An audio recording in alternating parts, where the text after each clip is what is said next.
ಭಕ್ತಿಯೋಗ ಮತ್ತು ಸತ್ಸಂಗ. ಆ ಸತ್ಸಂಗವನ್ನೇ ಇಲ್ಲಿ ಸಂತ ಪುರುಷರ ಸೇವೆ ಸಂಘ ಅಂತ ಕರೆದಿದೆ.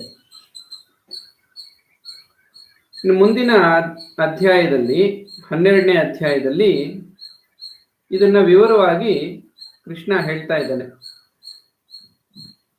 ಪ್ರಿಯ ಉದ್ಧವನೇ, ಸತ್ಸಂಗದ ಮಹಿಮೆಯು ತುಂಬಾ ಅದ್ಭುತವಾಗಿದೆ. ಇದು ಬಹಳ ಶ್ರೇಷ್ಠ ಸಾಧನೆ ಆಗಿದೆ. ಈ ಸತ್ಸಂಗದಿಂದ ನನ್ನ ಭಕ್ತ ನನ್ನನ್ನ ಪಡೆದುಕೊಳ್ತಾನೆ. ಸತ್ಸಂಗ ಸಾಧನೆಯಿಂದ ನನ್ನ ಪ್ರಾಪ್ತಿ ಸುಲಭವಾಗಿ ಆಗುತ್ತೆ. ಇಲ್ಲಿ ವಿಶೇಷ ಏನು ಅಂದ್ರೆ, ಸುಲಭ ಸಾಧ್ಯ ಸತ್ಸಂಗದಿಂದ ಪರಮಾತ್ಮನ ಪ್ರಾಪ್ತಿ.